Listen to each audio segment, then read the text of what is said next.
This is pregame. I should fix it.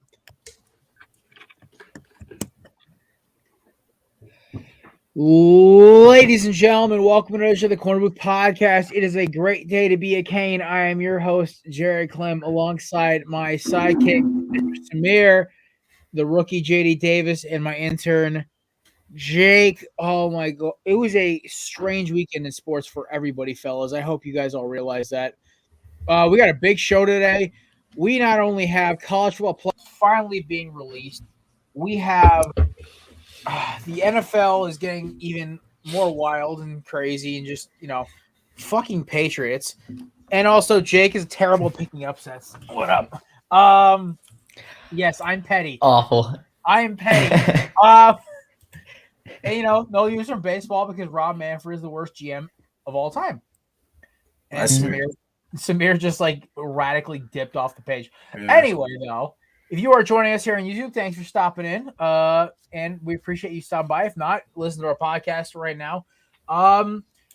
It has been a crazy last, I'd say, 72 hours in sports. Since about noon on Saturday till about now. It's been just wild and out of control. Let's start. I want to start college ball. We'll talk about what's on my hat and my shorts in a little bit. Big 12 championship game was just electric. Plus, Samir's got to be here for that part. Yeah, of course. I got to rub it in a little bit. Also, I think they're going to be fine. Phil Knight's got deep enough pocket. He can basically pay for God to coach. Yeah, I want to wait for Samir. I have some thoughts too. Yeah, all right. I have some optimistic thoughts for Samir. Okay. My like pooped itself just now. I'm all good. Actually, we'll talk college football together. Let's talk Monday Night Football last night. Well, this game actually was. You know what? I'm going to start with this. I watched the Manning broadcast for about 45 minutes today, and it's the longest I've ever watched for in passing. Guys, I was actually a little disappointed. I'm not going to lie. It's fine. I don't watch it. Just Peyton is great. Eli. You're dissing Eli? Eli looks so uncomfortable on camera. Dude, he's so. I think he just has a resting, uncomfortable face. The narrative has been Eli is way funnier than anyone. This isn't just me, a Giants fan. It seems to be the Twitter narrative. People are like, "Wow, I've never seen the side of Eli." I didn't watch any of it last night. To be fair, I didn't watch any of the Manning broadcasts. But earlier in the season, he kind of shits on Peyton and makes fun of Peyton. Awkward last night. He makes fun of Peyton for being high strong, and he's much more chill. And I love that. I gotta watch a different podcast, but I only got to watch part of Joe Buck and then all of the Letterman interview. The Letterman interview was so uncomfortable. The interviews are tough because it's just unless it's the way they know, it's fucking terrible. The interviews are tough because obviously, like I said, the delay, but also because you're watching a football game. So it's we're kind of interviewing you, but we're also just watching the game, talking ball, kind of. It's an awkward.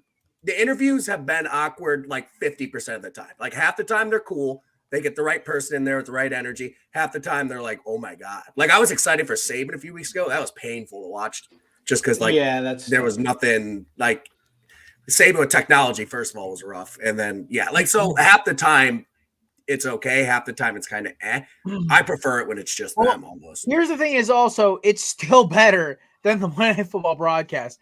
I don't know how you could possibly shit the bed any worse than they did with these guys this year. I think it's I love Steve Levy, but Louis Riddick's a prick. He's fine. Yeah, people hate Louis Riddick. I cannot stand Louis Riddick. Riddick's just trying to get a GM job, sounding all smart in the broadcast. Yeah, that is true. So he overdoes it because he is a smart guy, but I don't. Who's the third one? There's three of them. It's Levy and Riddick. I think they're way better than Booger and. Okay. A cardboard box with a megaphone. Remember when Booger was sitting out in a little thing on the side? Booger was the worst. It was the worst. I think that was the worst broadcast that they've ever had. That was horrible. At least these guys are playing they're not overly good. They're not overly bad. They're just they feel like just a normal 4 o'clock crew. Not overly special. They're just talking ball. I personally love Louis Riddick, but that's because I also want him to be GM. I wanted him to be GM of the Giants last go around. But I like Louis Riddick, but I think they're just okay. I don't If he hate becomes them. the GM of the Giants, man, that would be fantastic. I would love that. I wanted that last time around. So Yeah, man. Your Giants fans are trying to campaign for the Giants trade for Russell Wilson right now. I've been seeing this. Incredible. I'd love that. It'd be interesting. It would be interesting because it basically mean that Washington's the only bum. I don't even know how Washington's winning games right now. We'll talk about that one sentence game. They fought. I watched half that Raiders game and the game made no sense to me. I was like, "What is happening?" It's like Washington. Washington puts like a voodoo curse on whoever they play that week. I swear. I have a Russell Wilson take. I What's want to up? throw out there in the world. So I do this. I found myself doing this. I actually noticed it because me and my buddies were watching the games at their house and just kind of talking about it. And this year seems to be more than ever. But like Russ obviously has not really had a consistent line. It's kind of run for his life. But there are quarterbacks in the NFL that we've just written off as they're really good. So we will make excuses for them till the cows come home. Russell Wilson is one of those quarterbacks. And I do it. I love Russ. I think Russ is good. No. Hats He's off probably to JD. earned it. But No, Russell, I agree. like there are quarterbacks that it's like, well, like he's got weapons. Like, yes, his O-line's not good, but like that's been the excuse for Russ for 10 years. Like it can't be every year. It can't be that bad every year. He's had really good defenses. He's had weapons. This is not Okay, like, but this one's really bad. I don't know if you guys have watched it. It is. Really Yes, no. It's we're like 2 years might be the in worst now. line I've ever seen. We're like back-to-back years where Russ has been kind of Like Russ started last year great. He starts on and then fire. He always tailed starts on off. fire. But my point is the narrative is not anything to do with Russell Wilson. It is offensive line. It is Pete Carroll. It's defense, which all might be fair, but every year it's never Russell Wilson. You know what I mean? And I do that. And he may earn it. Like he's that good. I don't know. But we do this with quarterbacks, right? Like in Cincinnati, Andy Dalton had that for most of his career. But what was the narrative? Andy Dalton sucks, or he's average, or Joe Flacco's average. Like, not saying these are the same talent. I think Russell's better. But when guys kind of get up to that level, we seem to make excuses for them in a way we don't for like mid-tier. Matthew Stafford, we didn't really make a lot of excuses for Detroit, even though we had them. You know what I mean? Because it seems like the line is like it needs to be like 2 or 3 really good years to start your career, and like the excuse train starts rolling in your favor. Right. But like Derek Carr doesn't get the benefit of the doubt because he had a couple shaky years mixed in there. He's no worse than Stafford ever was in Detroit, and he's had his head on a stake in Vegas for the past like 2 or 3 years. He's really good this year. Can I throw that up though, Jake? And I also throw that on John, former head coach and triangle of offensiveness, master, Mr. John Chucky Cocaine Gruden. This man literally has tried to trade for quarterbacks and acquire quarterbacks while Derek Carr was there for years. Yet Derek Carr has continued to keep that team from being complete ass. And this year he's finally playing great. Shocker. After Gruden, he was okay when Gruden was there, but he played even better after Gruden left. Right. But he's one of those guys. He doesn't get the benefit of the doubt ever. And also, like Raiders fans are, Carr sucks. I'm like, does he? Are they? Y'all ain't getting Aaron Rodgers next offseason. Like, I think Vegas odds have them as like 3rd or 4th for Rodgers. He's going to be a Brown. It's Brown or Broncos, the two teams I've heard the most. The wild card is like San Fran if they just deal Trey Lance to the Niners. I mean, why? No, it won't happen. I don't know. Like they're throwing in these weird names with Vegas odds. San Fran, it's just because he's from there. That's the only reason. Exactly. But I mean, then there's all football wise, it doesn't make a lot of sense. And then with there's even no betting odds for Russell Wilson yet because everyone's like, oh, they're not going to trade Russell. I'm like, DK, he's gone. He's DK gone. and Russell will both not be there next offseason. By the end of the offseason, I'm telling you that right now. DK is out of that locker room. DK. Oh no, DK's done. They want. I don't think DK has the leverage to get out there. No. They want DK gone. They want to move off him. They know really. They're going to rebuild. Very silly. This win means I will talk about one sentence game in about 5 minutes, but this game means this win means absolute jack shit to the Seahawks. All it does is help Washington and Philadelphia get into the playoff hunt now. But I don't know. It's just back to Monday Night Football last night. This game was fucking weird. Really weird. Oh yeah, crazy. What was it? 47 runs, 3 passes out of old Billy B. Ramondre Stevenson and Damian Harris were just running through, and I think Brandon Bolden got mixed in there a little bit. Mhm. Yeah, he got some work. I just watched Josh Allen basically that man is the strongest arm in history. I watched him torpedo balls at full speed through gusts of wind. The one that hit Stephon Diggs in the arm made my head crank sideways a little bit. I was That like, probably hurts no. so bad. Because now Kevin's going to be even more insufferable this week. Here's the thing: the Patriots deserve the praise up until this week of where they've been, 100%, and now they're number one. I get all that. This specific game, it reminds me of a similar take I had when the Tampa Bay game with that was because of emotions. This is one of those weather games that's like, this is so rare. What do we actually football wise take away from this? We knew before the game that the Patriots were the better running team. So when it came down to that's the only thing you could do to win the game, I'm not shocked the Patriots won. I don't think that means the Patriots are better than the Bills.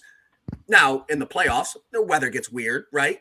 I still think the Bills can be competent in bad weather, but this weather was so extreme that it's like, what do you really take away from this game football-wise? I'm not ready to make a rash take after this game. If you wanted to make it beforehand, sure, the Patriots are full back. I will admit that. But better than the Bills? Are they the team to beat still? I'm not sure, and I'm not ready to say that because of this win. Okay, I'm 300 miles away from Buffalo right now. The same wind gusts that were hitting Buffalo during that game were hitting my house. That's how bad that storm was. You see the Kicks I was pregame? good. Yeah, it was The crazy. Kicks Yeah, that pregame. got down You here, guys too. were in Boston. Hilarious. Got the same wind gusts I did. You guys are about 100 miles east of me. It's like Bad day to have the Buffalo kicker and quarterback on your fantasy team. Dude, we had the biggest fantasy game, and it was all on Tyler Bass's foot. It was crazy.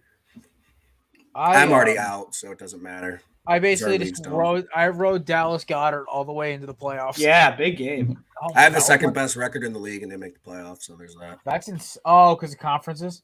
Because no, we don't even do it by conference, but it's top 4 out of 12, which I think it should be more. Also, the season ended stupid. This league, we're gonna have to have some real changes. I'm kind of pissed.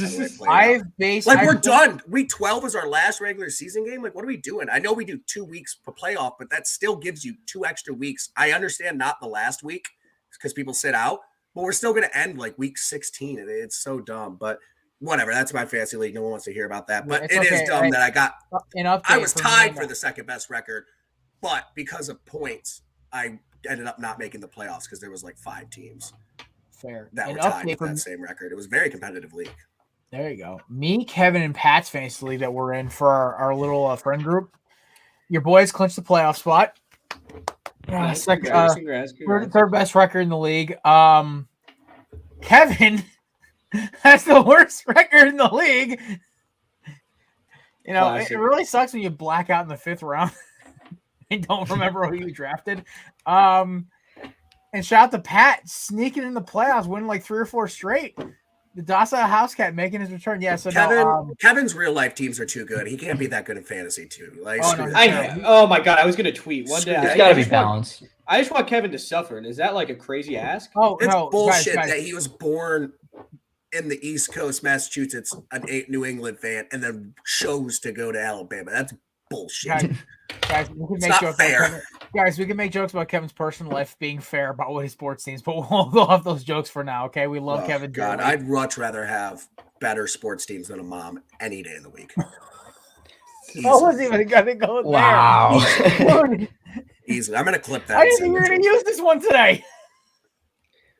He's not even here. Yeah, that never makes an appearance when he's not on the show. I know, I'm right? gonna have to listen, clip he's that. great. For good reason.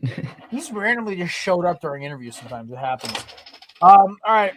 Since we're already talking football, fuck it. Let's just kick off one sentence game. Let's get rock and rolling here, boys and girls. We're gonna skip college completely. Well, no, we'll do college afterward. Oh, okay. All right. I thought you wanted to finish. I thought that discussion is going to be ridiculous. Yeah, no, I'm fine with that. Monday Night I Football wanna is make a sure we fever don't- dream. Let's do the show backwards. I like it. Yeah. Just keep with it. All right. Well, geez, it feels like this game was a month ago, but Cowboys Saints. My sense is simply this: New Orleans is fucking bad. Without Jameis Winston made them okay, and that man's a national treasure, needs to be protected with all costs. But they are bad, and Sean Payton, I don't know how much longer he's going to want to coach in this situation because their only bright spot's Kamara. My sentence is it's okay to be bad as long as you're fun or funny or entertaining. Mm-hmm. With Jameis, that was the Saints. Now they're just boring bad, like the Seahawks. It's just not fun. With Jameis, they were entertaining bad, which is kind of where Washington's at. Not bad. Entertaining bad is fun. I like Not fun. bad. That's fun. That's a good sentence. Or Samir can go. Samir Go ahead, can all right. God. Well, Samir constantly pulling rank. It's disgusting. I can't like I don't want to be the guy that is the one that caps. I don't want to be like, the crews on the show, but they were down so many guys in this game. I'm a Browns fan. I won't hear it. I'm a Browns fan. I won't hear it. But if you looked, like, it was literally half of their offense, and it's like, all right, I think just as this season's over is what I'm. You mean like this both season's of your over next starting season? running backs, both of your tackles, your center, and your starting wide receiver, and your quarterback, aka like 8 of the 11 on that Thursday night game against the Broncos? I don't want to hear it, Samir. Well, Yeah, no, okay. So Saints fans have gotten a pass because they've just been lucky with injuries for a long time. Right. Like, even Don't when feel they bad. lost Breeze last year, they had Hill. The year before, they had Bridgewater. And it's not like Breeze was good last Yeah. year. The Saints basically, I think, sold their soul for 09, and ever since, and like they just been getting hosed. They had this loaded team, and they must have done something to piss somebody off. Because, like, 17, Minneapolis Miracle. 18, the pass interference that saved my bacon. I think the Saints were the best team in football like 2 or 3 times in the last 10 years and haven't. I won a know, Super but Bowl, what makes it hysterical is crazy. I think they've just done something to, like, curse their team. And then 2 years ago, Kyle Rudolph, the 1 hour push off, like, and then what was it last year? They got smoked by Brady. It's a team they dominated the entire year. Yeah, a team they swept. Yeah, and this year they're not going to make the playoffs. I can almost bet. I probably will bet money on it. At this that window point, is closed. Yeah, I think the Saints are going back to the post Aaron Brooks, pre Joe Breeze days. Yeah, my thing with the Saints is, like, I think good coaching doesn't, like, win you games, like, on like a week-to-week basis as much as I'd like to give Belichick credit for. But where it comes from is, like, building a roster and building a team and everything. As long as Sean Payton's there, they're going to be somewhat competitive as long as he can find a quarterback. So if they can get a guy to come down to New Orleans and win them games, they're going to be fine. But they're in cap hell. They can't afford to pay for a quarterback. They got too much money in Jameis. Taysom Hill has a weird deal. They have so much money all around. I think they're looking at some dark days coming. They like coming restructured. Forward. They like extended Kamara and then restructured it to give him more money, like just cause. Like he just, I feel like he becomes way too loyal to his players, which is a good thing and a bad thing, I guess. It's the anti-Belichick, yeah. They overpay a lot of people. Mm-hmm. Speaking of the anti-Belichick, let's talk a Belichick disciple, actually. Dolphins. All right, so my sentence is in Dolphins and Giants. My sentence is simply this. Dolphins started off the season with a win, then lost 7 in a row, and then have won 5 straight. Make sense of this team, because I am either waiting for them to lose 4 straight or a win out. I don't know. This team makes no sense to me anymore. My sentence is the Giants won't get better until they fire Dave Gettleman. Get that out of the way. Comma. I always have to start with that. How is Mike Glennon? How is Mike Glennon still in the league? I genuinely don't know. I haven't seen him have a good start in years, yet he continues to bounce around. Mike Glennon is terrible. The pride of NC State, but he's terrible. Talk about the OG version of old Long Nick. Also, Freddie Kitchens, terrible. Like he needs to no longer coach football. The fact that the Eagles lost to used cars or something 2 weeks ago, what the fuck? But he's bad and funny, so we're gonna let him stick around. No, he's not funny. He's not funny. Freddie Kitchens looks like that divorced dad at the bar drinking about 4 Miller Lights before he he looks like Matthew's like stepson. And he goes to trivia night every week and he loses every week. Hey, I used to go to trivia night in college. I loved it. So I do too. Yeah, I'm just saying. He goes to trivia night alone. Oh no, I'm terrible at it, but I like to get drunk and get like one question right, and then I'll feel good. That's pretty much my mode. You want to go, Jake? So let Samir finish it off. Yeah, I'm gonna use my sentence to get Samir talking about. So I watched this game, and I watched most of the Giants games on Red Zone. I don't really watch the whole games. What is up with Saquon? Does he look like he's lost a step from the injury, or does it seem like it's like a scheme problem? Because it just doesn't seem like he's the same running back he was pre-ACL tear. I think it's fair to say he's like lost a step, but I don't want to say forever. Mm-hmm. I guess that's where I'm the at. play with it. calling just doesn't help either. Yeah, no, horrible play calling, but also it's I like don't weird lie. because we see a lot of these backup running backs run harder with the same line. They just run Right. I Booker- think downhill. Booker's- Saquon just I doesn't think run he's downhill like that. I think he's hesitant. I think he wants to bounce He it is. over. You're right. Right. He He, does not he want to run always between the tackles. I think he's had enough injuries. Like, And I don't guess wanna do that's this. the step is it's a confidence thing that hopefully will come back next I year. will say this. If not, it's I think he just We'll needs talk- a really good line. We'll Like, talk I'll give about him this because his college backup had the same issue all season. Then finally saw his backup run downhill and got 120 something yards last week. So I mean, Well, I Booker's think been it's a- running hard all year, so who? Booker has been running really hard. So is Jordan Howard, and that's what scared Miles Sanders into running downhill this week. I was like, "Oh my god, he knows how to do it." Also, it was the Jets, so it was like playing a pre. I also think Saquon's like it's my job to have what's I'm like. I don't think he's like worried about getting replaced yet. Oh, I know, Who knows? but then again, He could be traded though. I I really don't- think he could I be think you traded. guys should I'm move him. I'm not ready to like. I wouldn't pay him right now. That's for sure. I think he's a free agent at the end of the year, right? I think so. Yeah. Next year, I think at the end of next year. Oh, next year that's big then because that's Wait, no, 2 years it's off. four, it's 4 years, or is there 4 year of the team option for a fifth? I don't know. 4 year with the team options are fifth, and then you could franchise tag as well. Okay, so yeah, no. All right, cool. All right, Samir, go Yeah, off. 2 more King. years of Miles. Oh, I mean, this season's over. I watched this game, and I literally at the end of the game, I was like, "This is not worth watching. I'm gonna go get a corn dog," and I went and got a corn dog.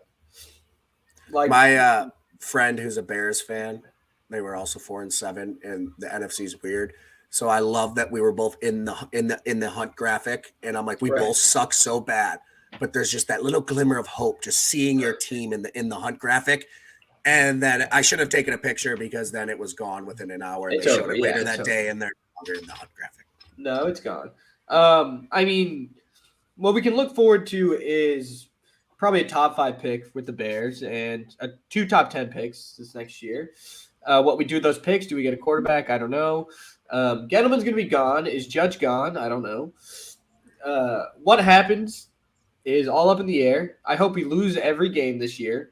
Jake Fromm is going to start probably the rest of the season, and I don't think we're going to win another game.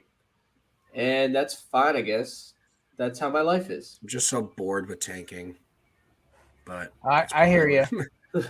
I really hear you. I mean, the Giants have been the worst team in football since We they have since made that the picture, playoff. man. They have like worst winning percentage in football. Than Once anyone. proud, 2 Than anyone. Super Bowls in the last 2 or 20 years. Once proud organization has become an absolute laughing stock, and it starts at the It's top. that boat picture. That's what it really came down to. Yeah.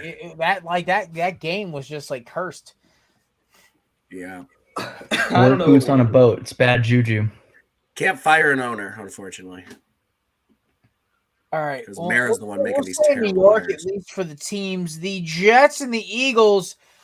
I'll start with a couple prefaces here. I love how the one CJ Mosley's crying about Fletcher Cox talking shit to Robert Saleh.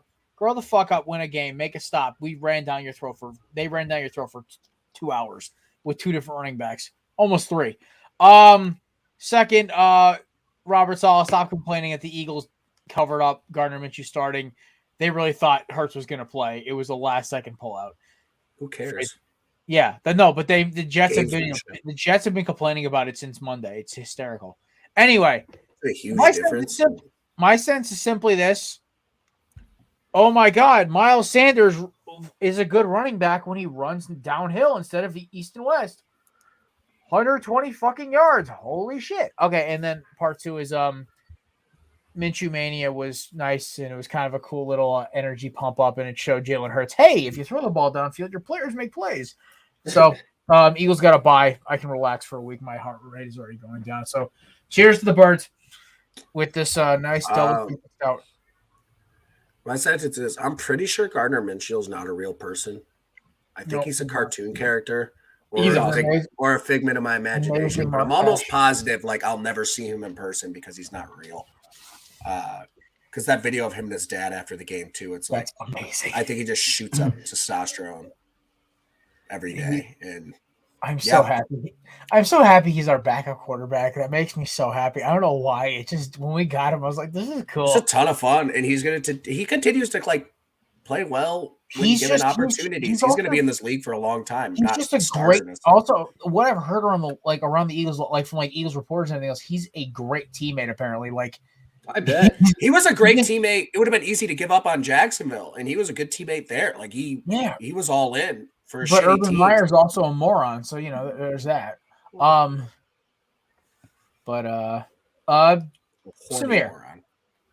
Jets and Eagles. You guys can see ball if you want. Elijah Moore, baby. I'm all Elijah Moore right now. He's a monster. I love Elijah Moore. He's so nice. He's so nasty. Quick. Yeah. It's awesome. He's like the future of receiving, I think. I think it's gonna be half him, half the Metcalfs and AJ Brown. Yeah, the CDs and the Jeffersons. Yeah, but I think he's a name in there. Yeah. JD. I already went. Oh, you did? Fuck. I am sorry. Jake. This was my upset, and I got it wrong. Very wrong. This was never going to be a good game. Dallas Goddard's really good. I like that they got rid of Ertz, and they're letting Goddard go, and go Birds, I guess. Dude got a 4-year extension. He's balled out since then. Man, you can't knock it. Now, the fact that the Eagles have a bye week with Kelsey, Sanders, and Hurts all a little banged up. Oh, God, the football gods are smiling on us. The next game, I'll be there live, and I will probably be live tweeting and drinking and TikToks all through the game. So I'll be at the link. My first ever Eagles game at home. I've only seen ones on the road. So cool. I'm very excited to be among my brothers and sisters. I am taking Mr. Maserati with me. As you guys know, he is a Giants fan. He said to me, he goes, maybe I'll wear my LT jersey. I said, no, you're not. I'm leaving you in the parking ride in New York if you do that to me. Yeah. I've never been a big fan of people who wear jerseys. Like you don't have to put on Eagles shirt or anything. You can just wear like a neutral Nike sweatshirt. He's wearing his Allen Iverson.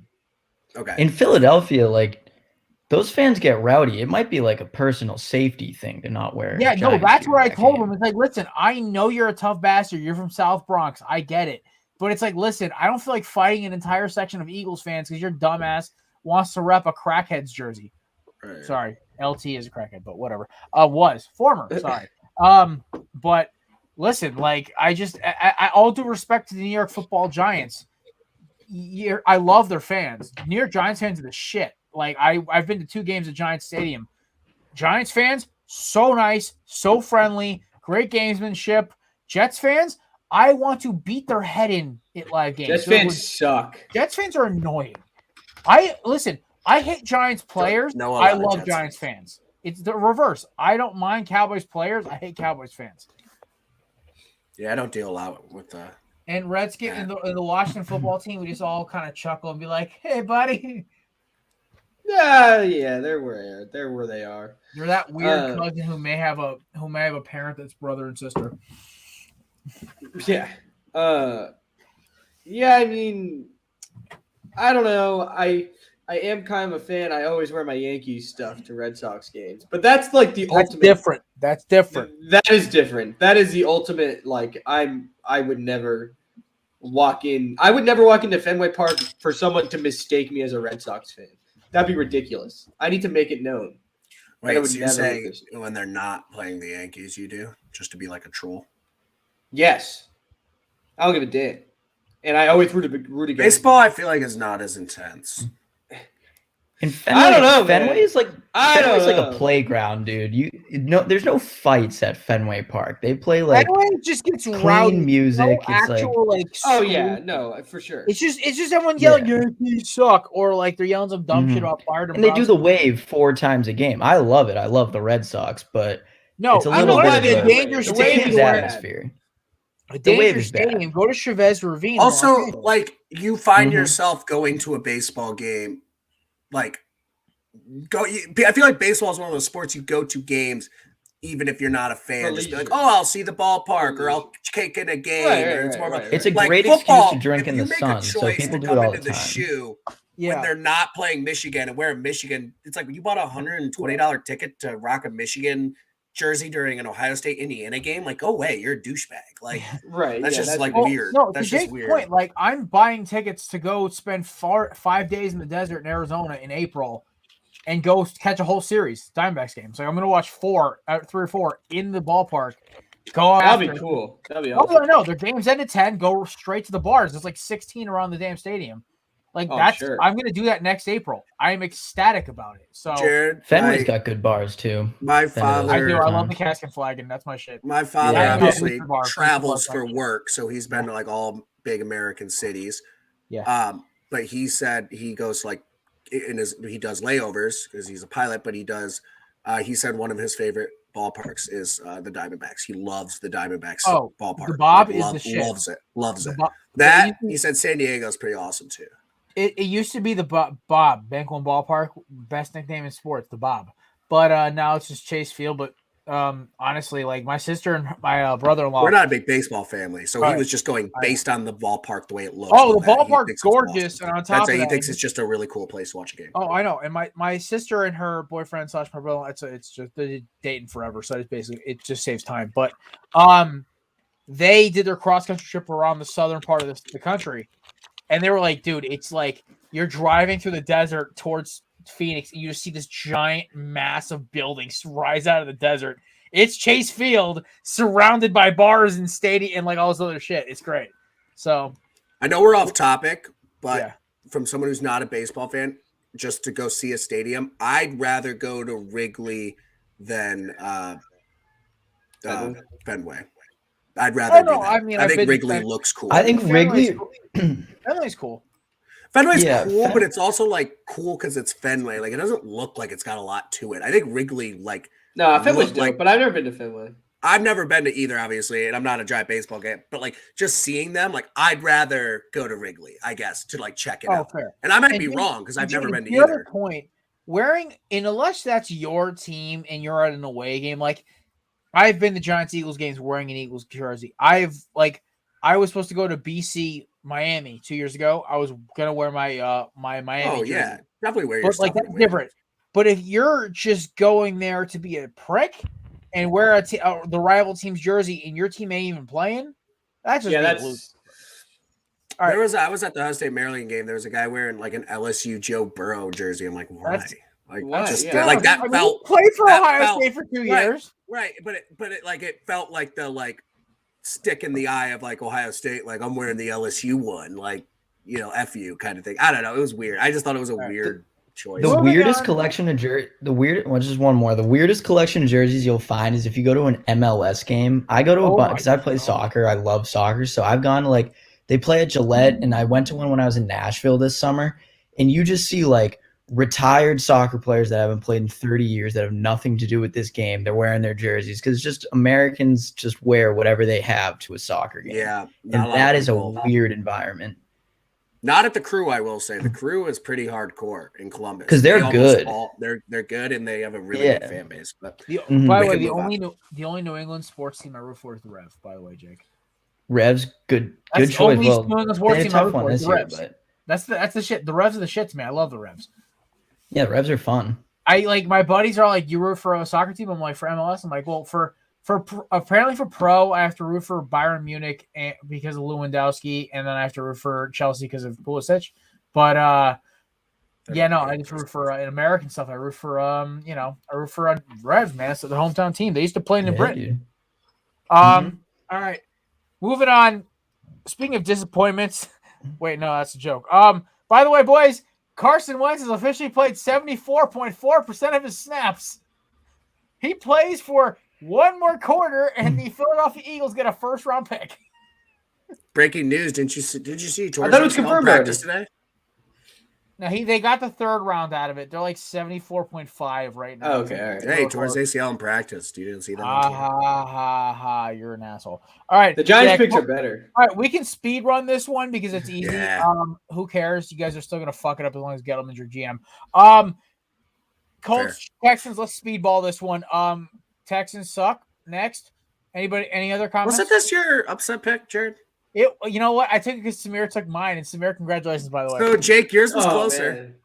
That's my sentence. Jake's upset close. Fuck Upset off, pick was JD. close. Samir had the best That was one that way off, everybody too. wanted. Samir also now. It was Awesome. a tough week because college was championship week, so like I there know. wasn't. And let's I be know, honest, Bama was right for the pick, and it was easily the easiest. You know Not what the saying any worst- of us. you know what the I worst did part think was?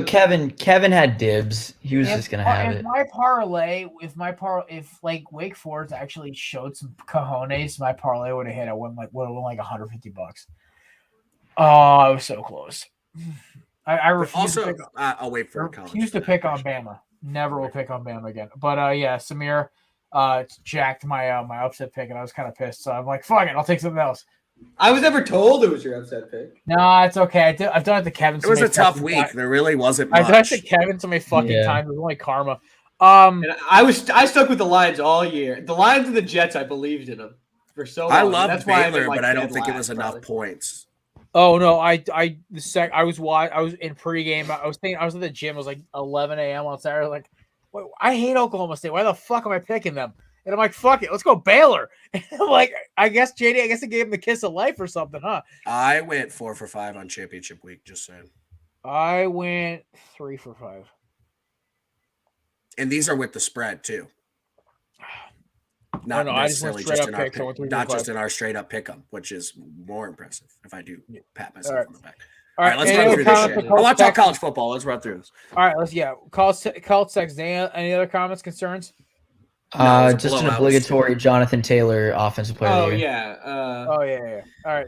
Next up, Yeah, that's it. boys, I need you to get loud, proud, and wowed for MCDC. The fucking baby. Lions won a game. Let's go, baby. How about Ross St. Brown with that Oh, you beautiful guys all touchdown suck, by the catch? way. Nobody else got loud with me. Fuck y'all. No, and there's a reason. Let's go Lions. Let me say my Let's sentence. go Lions. I was happy for Lions fans for about 30 seconds until I remembered they're also Michigan fans. So fuck them. Oh, fuck off, JD. You suck.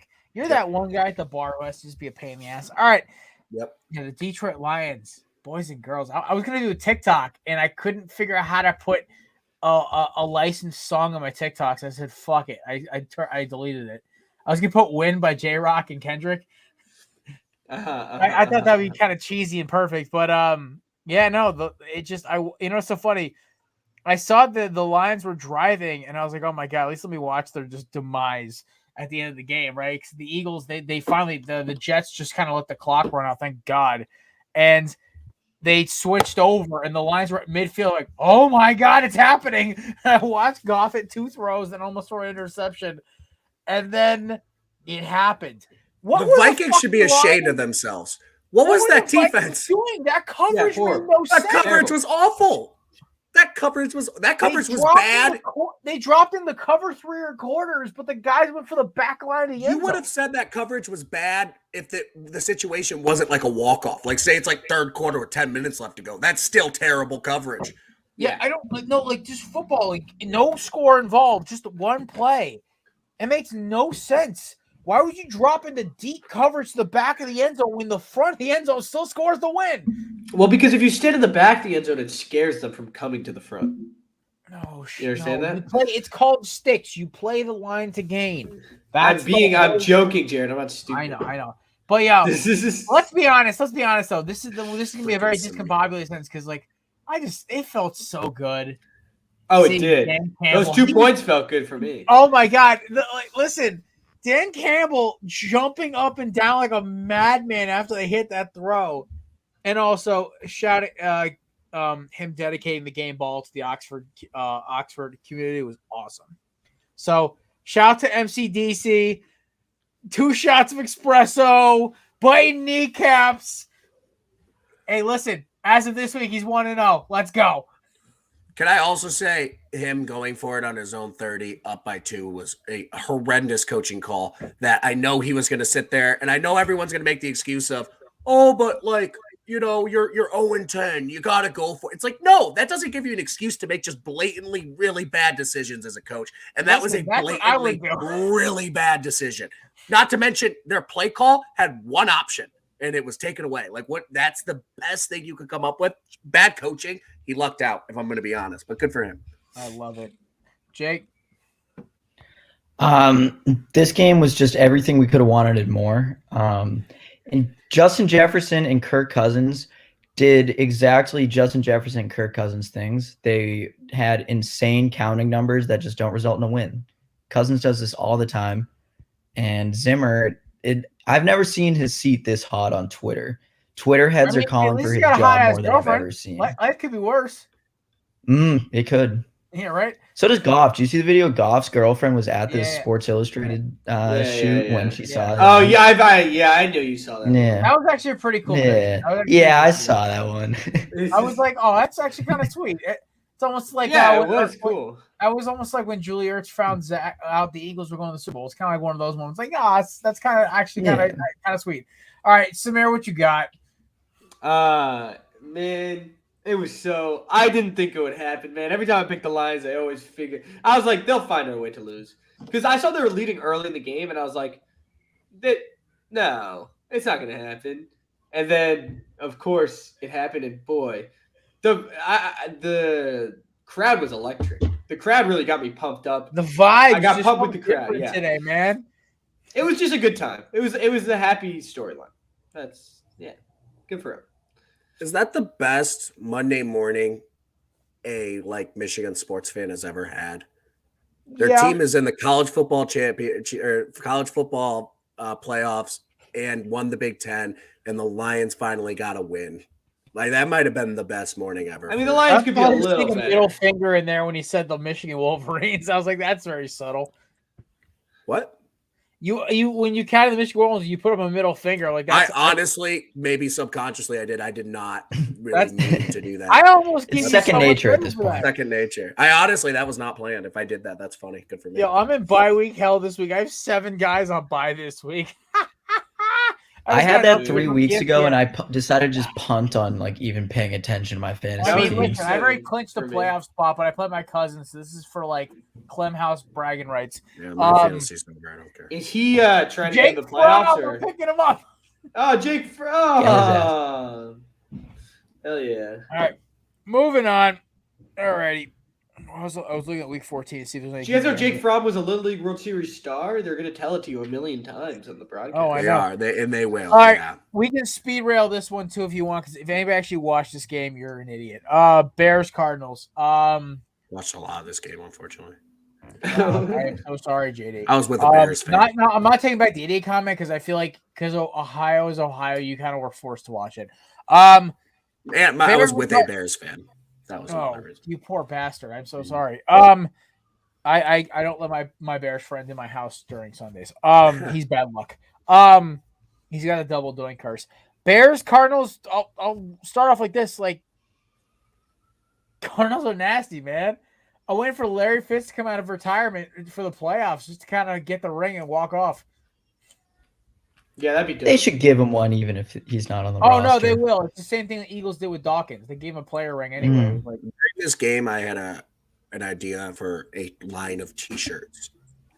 And it's just average quarterbacks with just their average, from ESPN, stat lines on it. Because at one point, it was hilarious. Andy Dalton was 14 for 24, 130 yards, 1 touchdown, and 3 picks. And I'm like, that's just funny.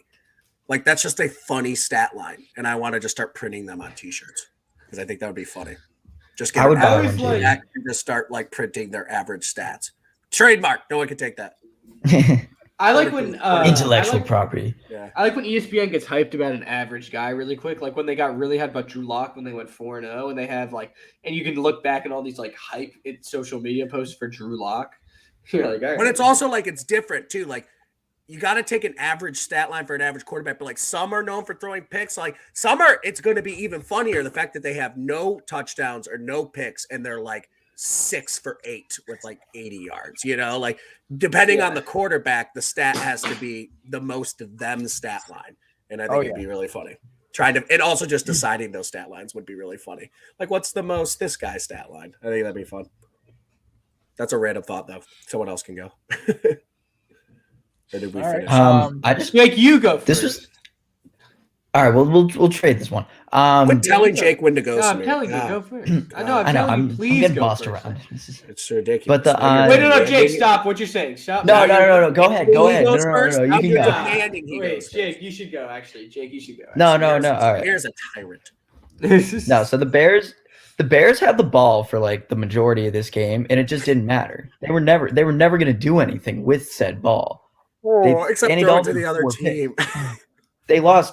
Next. Like that was never going to happen. But He had some hilarious interceptions too. Andy Dalton, Yeah. nice guy. That's the part of my take thing, right? Nice guy, Andy Dalton. nice But, guy, yeah. He is just awful at football, and because of Matt Nagy starting him for as long as he did over Justin Fields, I feel bad, but I'm almost like I enjoy how bad he's playing, and like screw you, this is what you deserve, Matt Nagy. Yeah, Big Cat has to get Pace and Nagy out of there like he got Garpax fired from the Bulls. He has that power. He wields that power. He really does. He's one of the most influential Chicago fans, honestly. That's crazy. Yeah. Moving on. Bears and Bengals. Yo, that over looked too good. You just man. said Bears again. Oh, Chargers Bengals. Sorry, Chad just my simply that over looked real good. A lot of points. I mean, the Bengals offense proved inconsistent. Yeah. I totally thought you That's said pretty much Bengals. it. Oh, the Bengals. That would be The an Bengals are awesome my- sports team name, the Bagels. And also, to go back to Andy Dalton, They're that's the back to Bengals the franchise baseball. leader in yards, touchdowns, yada yada. It's all Andy Dalton, and that's just really Mhm. funny to me. Joe Um, Burrow throws They deserve such each a other. catchable football. Yeah, I And know. it it's doesn't beautiful. hit the ground. It's either his team catches it or the other team. He throws a lot of picks because of how catchable his football is. Doesn't throw a lot of Real incompletions. team Somebody's touching it. Somebody's catching it. Somebody's catching it. Mhm. Great spiral. That's my sentence. Sorry, Samir. I didn't know if you were done or not. No, I'm good. all I got is that I'm a little confused as to what's going on with Jamar Chase. I was told a couple weeks ago that he was going to run away with the Rookie of the Year, and maybe this is just a little like I want Mac Jones to win Offensive Rookie of the Year, but Oh, he hasn't right, the looked one that completion, impressive the for a couple completion. years. Yeah, that was team football. He's just a team player.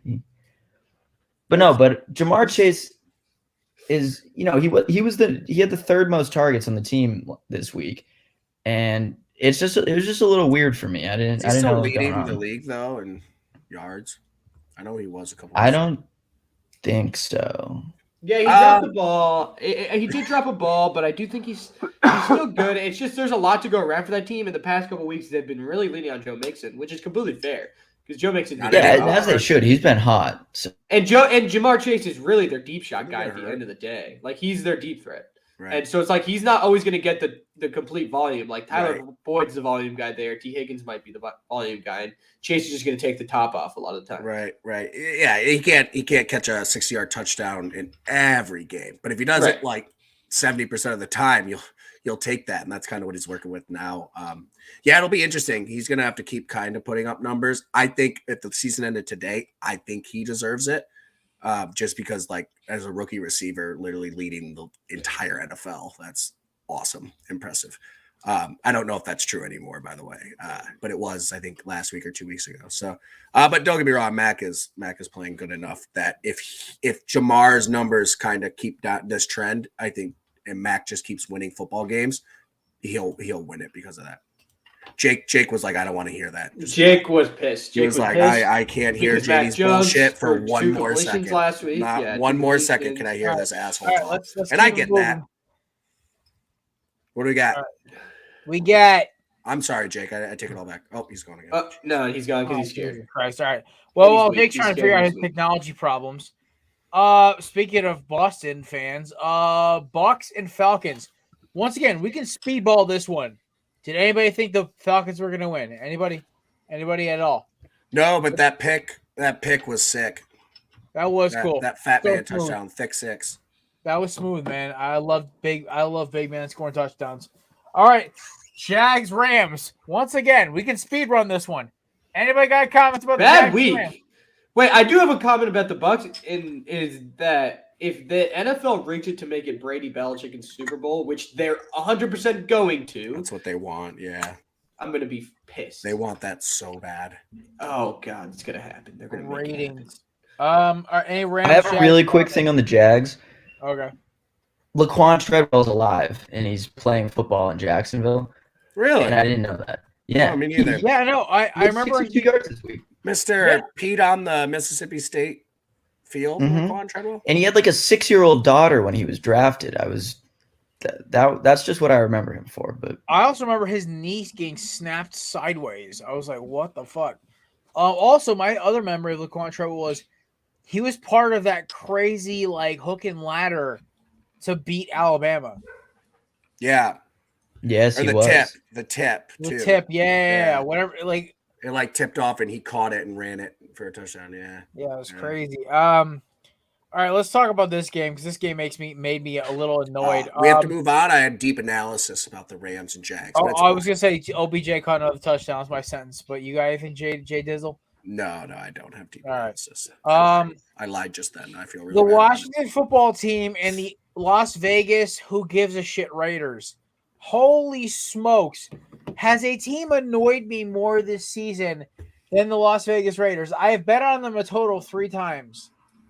Up until Thanksgiving Day, I was 0-2. Then they won me $60 on Thanksgiving. Now they pissed me off this weekend when they couldn't beat the most the problem is the Washington football team has so much talent, but they don't know how to use it. They lose their tight end for probably 2 or 3 weeks. Oh, by the way, if you fantasy, go pick up his backup. At least for the week. I am just dumbfounded. Who do I you get think the Raiders. more? I get the Raiders don't have Waller this week. She's questionable for next week. Who do you think is more sick and tired of dealing with the Raiders, Jared or the Las Vegas Police Department? Ooh. I don't know. My wallet's been hurt. They hurt my wallet this year. Right. And it honestly, they're probably making the city money. You know, the Taxes, baby. Right. Taxes, and they got to pay those fines. And those fines, man. Well, no, let's be honest. Mark Davis pays those fines. Not anymore. Not after they get cut. Not for Ruggs. There ain't a listen, fine. I did technically buy his Corvette in GTA. That thing's fast as shit. Yeah, I didn't tell me to. Let's be Taylor Heineke. My sentence to this: is what the electric. Raiders are literally that just what the fuck team. Wait, you did that? Wasn't your sentence? That whole spiel? Yeah. I need to vent to you because you guys are my coworkers and confidants and friends. I want to vent to you. This is a safe space. Vent away. Yeah, how much the Las Vegas Raiders have hurt me in betting this year. It's safe. All right, Yeah, they're an Jerry, you enigma. go. Raiders are definitely an enigma. Taylor Heineke is electric. Is he the next Fitz Magic? People are starting to wonder. Not actually good, but bounces around and comes in as electric for a few games. That's what I mean. If Washington just decides to stick with him as their starter, which I don't think they will. They shouldn't. No, that would be one of their worst mistakes. He's the one thing holding them back. Well, not the one thing, but he's definitely holding them back from being a great team. If you get a great quarterback with Terry McLaurin needs a great – it would be just absolutely scary. That's the thing is he doesn't need one. Imagine him with one. Right, exactly. Oh, my God. And that defense should be good in theory. Yeah, the secondary. It's the secondary. But, I love when they're just so middling and irrelevant. It's fun. They're gonna win 8 games. It's gonna be funny. They're gonna be in every single game to the end, and they're like, "Oh, we need is a quarterback," and I'm like, "And a tight end to stay healthy, and competent owner, a secondary, all that stuff." Right. Not to be under investigation for sexual assault, at every level of the all the organization. time, always, literally Always, every yeah. day. Right. Yeah. Jake. Yeah, the Raiders are also just like a confusing team. They're an annoying team, and they confuse me too because they spent pretty good amount of money on Kenyon Drake, and they just don't use him at all. And it didn't make sense to try to bring him in and replace Josh Jacobs, but they don't even use him to compliment him. He touched the field 3 times yesterday. Kenyon Drake is 2 fooling days ago. everybody. He did the same Tricking thing with us the all. Cardinals. Myself included. Cardinals, everyone's like, "Oh my God, he's going to be so good," and then they never used him. And then for some reason he got paid again. Like that dude is first team all bag getter because he is not that good. As a society, we need to My be done boy's with got Kenyon Drake. He's got to be up there for like most dollar bills per carry, like Right. which is not a stat you want to win. Todd Gurley. Oh well, He's yeah. up there. I think the Rams are still paying. I think the Rams are still paying Todd Gurley. Trent Richardson. Oh, yeah. Trent Richardson for sure. The Birmingham Payne Irons, Hillis? I think, are still paying Trent Richardson. Here we go. Go Browns. Ravens, Go Steelers. I don't think people should be giving John Harbaugh shit for going for 2. No, I wanted him to. You live and die by this 2-point conversion, man. If you're like a tie, overtime, they had no secondary, just go for it. It was a good play. Should have caught it. Season. Yeah, I'm not knocking him for it. Also, Lamar, like both these teams are not that good, which is really disappointing because the Browns could have walked away with this division if they actually stayed healthy. But I can't believe I'm saying this. The fucking Bengals could win this division, and I wouldn't be surprised. Ravens still have a pretty good lead. I know, but like they can't beat the Steelers. I will say the Browns down the stretch, they've given me no reason or confidence to think that they will play well, but they're favored in 4 of their last 5 games. They're down the stretch. It's not like a terribly hard schedule, but It's a good time to be a Browns fan. nah, I don't know about all that, but doesn't mean it doesn't mean we're going to win 4 out of those 5 games. That's not what that means, but I have no confidence in that offense, but they're on a bye. So let's not talk Browns. Hey, only way to go, but up. Yeah, so TJ Watt's really good. That's my sentence. yeah, TJ Watt's great, and I don't think the Steelers are. I mean the division seems open, but at the same time it doesn't. But now the Ravens are so banged up that it's just a huge question mark. I think at the end of the day, I think it's going to be the Bengals that walk away with the division. But does a second team from there make it? I don't know. Maybe the Ravens without Marlon Humphrey just fall off. But they keep finding ways to win. They're down now. What was the only healthy quarterback now? Jimmy Smith, or is he hurt too?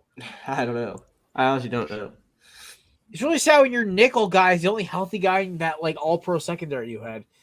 Like let's be honest, Marcus Peters and Marlon Humphrey. That's one of the best 1-2 punches at corner in the league preseason. Now, I don't know. I just this is sucks. Belichick will win, but I think John Harbaugh, if they make the playoffs and win the division, he should get Coach of the Year. This has been one of the most impressive coaching jobs, honestly. Especially in the run game. Yeah, they just like plug and chug with like former big names. But yeah, the Steelers pack's still in the sky. I hate the Steelers. I'll always hate the Steelers, and I'm glad like they won, but like they just didn't look good at all. So plus sources say Big Ben is done. Yes, done. That's where I'm headed. Roethlisberger's done, and I'm so terrified that they're going to end up with Aaron Rodgers. But Dewey Haskins. That's the move. It better be. Dewey Haskins. Actually, no. Apparently, Dwayne Haskins literally lost a starting job when Big Ben was out to Mason Rudolph because he didn't give a fuck. Like he acted like it was his to lose, and he sucked. Yeah, if they weren't going to play him then, I don't know when he'll play. Yeah, Dwayne Haskins, I believe, is done with football. I don't think anybody's going to give him a shot. I feel like the Steelers are going to draft like a Desmond Ridder or Malik Willis like at the end of the first round. I feel like that's the move. Like interesting. I think they're honestly in top. All right, let's for a big name. Top 10 teams. Who actually needs a quarterback? Besides Detroit. Detroit's taking Kevon Thibodeau. Let's be honest here. The Browns. Denver might get. Denver's the odds-on favorite to get Rodgers. Mm-hmm. You're not going to want to hear this, but maybe the Eagles. No, if they're going to go get anybody, they'll go after the kid out of Mississippi State, out of Ole Miss. Corral. The Chiefs. Mahomes is done. He's trash. Washed. You're an idiot. Garbage. Just stop talking. All right. Dolphins. The Jets might be one and done. Right back looking. Jaguars. You know that blonde hair pretty boy. He just sucks. Saints. Yeah. Speaking of teams that just suck, Seahawks 4-8, but got the dub. Travis Homer with the fake field goal touchdown. That made listen, I love Travis Homer when he was at Miami. That was my guy, and watching him score a touchdown on a fake fucking field goal was amazing. Yeah, that's pretty crazy. The Niners also. I said this to a buddy of mine who's I think he's Seahawks or Rams. Something. He's at NFC West. I said, listen.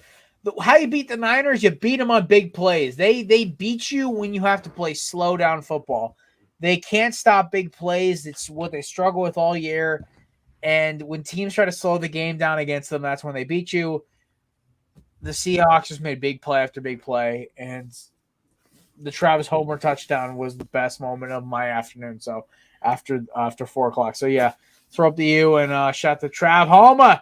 Also, my favorite part was his teammate at Miami and his running mate in their tandem backfield, DJ Dallas, tackling him in the end zone. That is a Hurricane fan, made me very happy.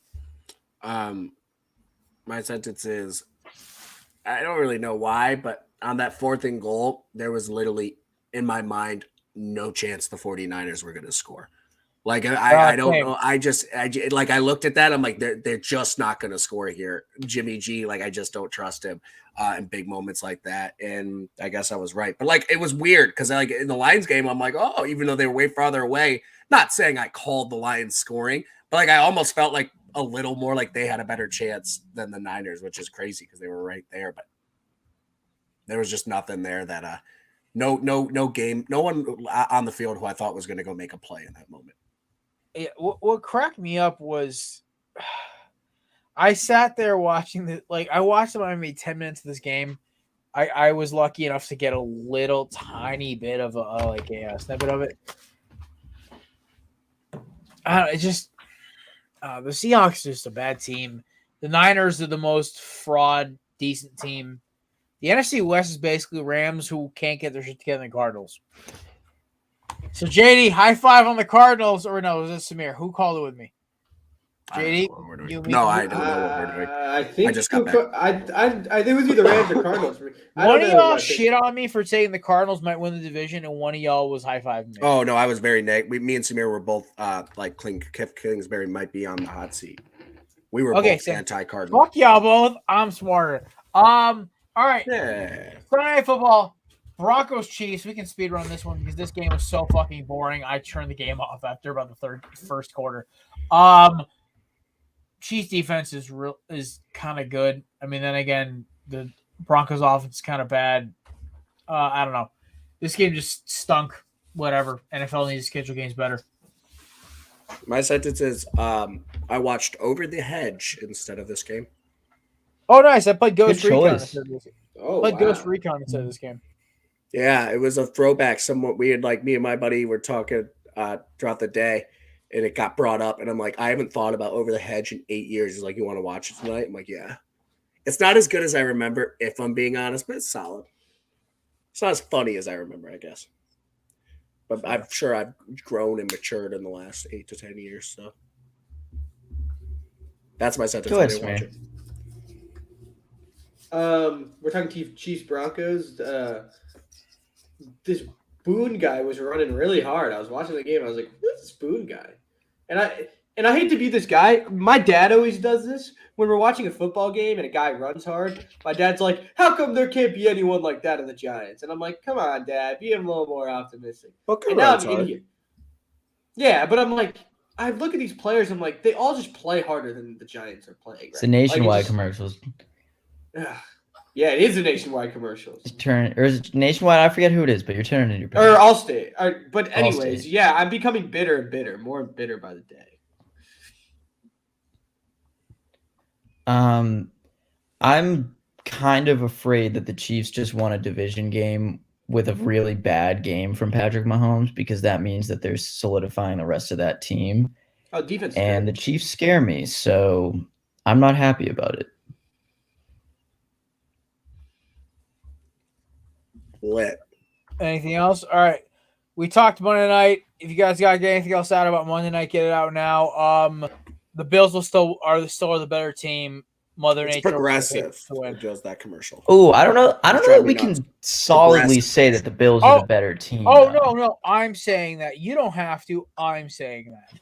But I disagree. I think like this. I'm not saying that this game proves anything. Like I'm with you guys that this game was just like a fever dream and it was weird and it was Belichick's like wet dream. He was loving that. But what I'm taking from it is that the Bills are taking it hard. Like, did you see the interview with Hyde and Poyer up on the podium? They're like yelling at the reporters. McDermott's like shitting on Belichick after the game, and like there seems to be a little bit of infighting there going on, and I love it. Like, let them burn. Yeah, I think And I they like did the show Bills. you a I don't little even bit. hate the I Bills, think they but I don't showed you want a them little winning bit division. with their attitude after the game that, yeah, they think they see the writing on the wall maybe a little bit, which scares me. I don't like their attitude after the game. The fact that they were yelling at reporters and stuff, because it's like their mindset should be like, regular season game, weird conditions. We're still confident in this team. We'll see them in 3 weeks. They seem to take it kind of too hard, to be honest. Yeah. And I don't love seeing that as someone who would, no offense, prefer to see the Bills than the Steelers 100%. and the Patriots. If I was a fan of any other team, Right. I'd root for the Bills and Right, the right, Patriots. Oh yeah. All All right. Is that it for NFL? Yeah, that's pretty much We already it. talked Yeah. college ball. All right, we can talk the big NFL, the big news that happened Monday. Yeah. Or, all right, quick question though: who else saw Joe Brady getting fired this week? No, I didn't. Weird. He was like the biggest name in football like the last couple of years, and then he Also, just got who else? fired. Okay, Seems really quick. Well, round table, quick. Do you think he's going to get a college coordinator job or a head coaching job? Round table. I think coordinator. JD. Like in college. Yes. I think he'll do coordinate. I think he could get a head coaching job, but I think it'll be lower than if he went to a coordinator job for a year or two and then. I think like in Oregon or a USC, Miami, one of these teams that got a new head coach, he'll do like a 1 or 2 year stint like Kiffin did, and then he'll go be a head coach somewhere else. Yeah, he could even go like higher. Like he could go. I'm just saying teams that don't. Like, have I don't know if right like Oklahoma, like if everybody left, I don't know what the whole deal I is don't there. know. But like he could go to like an Oklahoma. Who else is talking about this quick? Because we're in college football now. Is Oklahoma a premier job right now because they basically just cleared house? Yeah, I still think they're a premier job. But like if you're top, maybe not. But I will say them moving to the SEC actually makes it less desirable. Because if you're a coach, you could go to Oklahoma, you could win the Big 12 like every year in, year out, or every couple of years or something like that, and have job security. Going into the SEC, they fire coaches after a year or two. Like Dan Mullen was one of the biggest names in coaching last year. And you're not safe at Oklahoma. Brent Venables obviously is getting that job, but it'll be interesting because I think he's a great coordinator. I think he's a good coach. I don't know if Oklahoma right now is a great thing to walk into, and I almost rather wanted to be the second coach after they're established in the SEC. Right. Well, a quick thing though, ladies and gentlemen, of course, the one sentence case brought to you by the amazing people at yeetsofficial.com. Promo code Korner Booth for 10% off. Of course, I got my aquas and my phasers here. I got another pair on the way from their new Streets line. It's of course a new casual line as well. 40% off. 10% off. $40. Polarized. You can't beat it. Basically, our promo code kills the shipping and handling. They send it to you in a handwritten package. It's nice. Seems destructible. Both these lasted through beaches, darties, tailgates, the whole 9 yards. These things are amazing sunglasses. Check them out. Eatsofficial.com. Promo code Korner Booth, official sponsor of the Korner Booth podcast, and official sunglasses of a good time. So, Jared, speaking of Brent Venables, you'll appreciate this. You have crutches, right? I'm so happy that Brent Venables break your ankle. No, hold on, I'm getting there. You break your ankle, right? You have two crutches, right?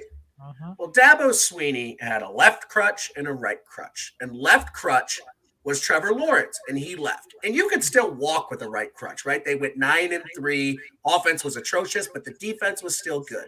Well, Brent Venables was the right crutch. And we're going to expose Dabo for what he really is, and he is not a great coach in college football. He is going to have his defensive coordinator. No one gets to keep their defensive coordinator like a good defensive coordinator like that usually leaves after a couple of years. Clemson has been able to keep them. God. So the happiest men in America I think today, Clemson is legit falling. the happiest men in America today were Pat Narduzzi, Mario Cristobal, Mike Norvell, or basically any other ACC coach. Because Dabo Swinney, who has been shitting on that conference for years, who has been getting away with having great quarterbacks, good head coaches, chose the wrong quarterback out of the recruiting class, who he may make a leap this year. He may not. They don't have the same recruiting class they had last year. On top of that, you lose your ace in the hole. You lose your amazing defense coordinator. Venables' defense gave me fucking nightmares. Yeah. It was so complex. It was so well done. The Big 12/SEC is going to have a fun time trying to figure out that zone blitz, that zone like amoeba scheme they have. I love Clemson's defensive scheme. It's amazing. Now Venables can recruit legitimately fast players at linebacker and corner and safety, whatever. But yeah, Dabo smelling blood in the water. There's a lot of teams in that ACC who are like, oh, karma's a bitch, Dabo, here we come. One of them being the man who just got hired as of Monday. I'll talk the elephant in the room. I am wearing my Miami Hurricane shorts. I have Miami Hurricane gear all of my room right now. I am wearing a hat. I have shared shit on my story. And this is no offense to Samir, who is our Oregon fan. He is our resident Oregon representative. I love Oregon, honestly, Samir. Like, they were the team I rooted for when I didn't have a team because I loved their team. I love their uniforms. I love the players. I still have much love for Oregon. But Cristobal played his college ball at Miami. He was a coach at Miami twice as a grad assistant and as an offensive line and tight ends coach. He played on our 89 and 91 national championship teams, which were two of the top 10 greatest teams ever in college ball, at least top 20. These guys just beat the fuck out of everybody. Those Dennis Erickson teams were just built different. He is a Miami guy through and through. And yes, the fact that they shelled out $8 million to buy out Manny Diaz, $9 million to buy out Cristobal, and then $10 million to pay Cristobal this year. And now apparently there is a committee with a lot of Miami billionaires and a lot of famous athletes and a lot of famous Miami graduates who are apparently trying to get a new OB built in the next 5 years. I don't know what happened, but the second Miami fired Blake James, it felt like Miami had a monkey lift off their OB. shoulders. What's an OB? What's an OB? Or Orange Bowl. They're trying to build a new Orange Bowl in Miami. I thought that's what you were saying, but I was like, Yeah, I don't know what okay, OB sorry. is. I apologize to anybody listening. You're speaking to the general public here. This isn't Miami a Miami fans refer podcast. to the OB as either the Orange Bowl as either the OB or the Crib. The Crib also refers to the city of Miami. This would be I hopefully don't think their they home. can just have that. I don't think they invented the crib. Yeah, but it's kind of like a Miami thing. They're trying to put it like near Miami's campus or on Miami's campus. So oh my Lord. But what's scary and why every AAC, I'm sorry, I keep saying AAC, every ACC team should be a little afraid. The second, I feel like Blake James was holding back Miami as an athletic director. They had a shot at getting Cristobal or Butch Davis 2 years ago. 5 years ago, they passed up, went with safe and old Mark Richt, then went after, once again, safe and familiar Manny Diaz. Now, I will say this quickly because everyone wanted my opinion on Manny Diaz. I got like 4 DMs about it, and I got like 3 texts about Manny Diaz. I said, listen, I love Manny. I think Manny brought back a swagger that Miami had not had in a long time. Was it warranted swagger? Not yet. Well, he brought back the turnover. He brought up the turnover chain, and I don't give a fuck if Alabama made it first, Kevin. Nobody gives a fuck. Alabama. That's a weird argument. It's like everyone knows. It's just Kevin can't let me be happy. That's what it is. I love the kid dearly. He's one of my closest friends. The turnover, like you think turnover chain, you think Miami. That's all that matters. Who did it first? I know. Who cares? Like you think of the game. You think of the biggest game in college football. You think of Miami. You think of Ohio State and Michigan. I don't and Miami. Miami. It's a 3-win game. You don't think of Alabama Auburn. I'm sorry. Like I know the fact is that Auburn almost beat Alabama, which was hysterical. it is like known as the best rivalry in college football, like around It the is. country. I understand. In my opinion, in my personal opinion, right now, these four greatest rivals in college football, all time. Not like it doesn't have to be just the last 10 years. All time are Michigan Ohio State 1, Alabama Auburn, are 3. Red River Shootout is 2. I don't hate and that. then Miami Florida State's 4. Yeah, Oklahoma Texas is actually like the one you could make the argument has been like the I most put USC and Notre Dame 5. That's one of those like the Bush push and all that made that like a rivalry. I know. But it gets. I think there are better regional rivalries. I mean, even Penn State, Ohio State. That's not a rivalry. I like also the backyard brawl, West Virginia Pitt. I think Michigan State is criminally underrated. If I'm I think they genuinely hate each other. I also think. Listen. I'll even throw out Miami Notre Dame, but the problem is Notre Dame like literally doesn't want to play us anymore. Catholics versus convicts. Dude, that's bro, that's like literally like the last time they played us, Brian Kelly cried off the field. It was amazing. LSU, Alabama deserves. Y'all shucks. I don't think Brian Kelly would do something like that. Oh my god, that interview was fucking terrible. But Samir, this comes from Southern grown boy like Brian Kelly. I want to say this to you genuinely. I think Oregon's actually gonna be better off without Cristobal.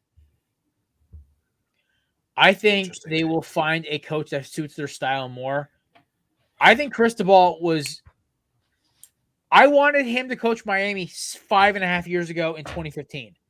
And I was so mad when he wasn't our pick. I mean, like, oh God, Mark Richt, cool, whatever. But I know who he was. He's one of the best players of those like late 80s, 90s teams. The dude was so ready to go back to Miami. And unfortunately, and I knew he was coming back to Miami. The moment I knew, JD, you'd love this, is when Oregon was down by 3 touchdowns and Cristobal didn't look phased. Yeah. I knew he was already out. I'm like, he's going to be in Miami. Oregon, I think, checked out. I think Oregon, rumor got around early, and I think they were ready to call it. That first Utah ass whooping, I think that. Any flight logs? Do we have any flight logs on this? Listen, you have Dwayne The Rock Johnson, A-Rod, and a bunch of other billionaires like throwing money at Cristobal to come to Miami. It's no question. Like here's the thing, Samir. I said this a couple weeks ago. I do think Oregon has gotten to the point where their program is above a coach or a player.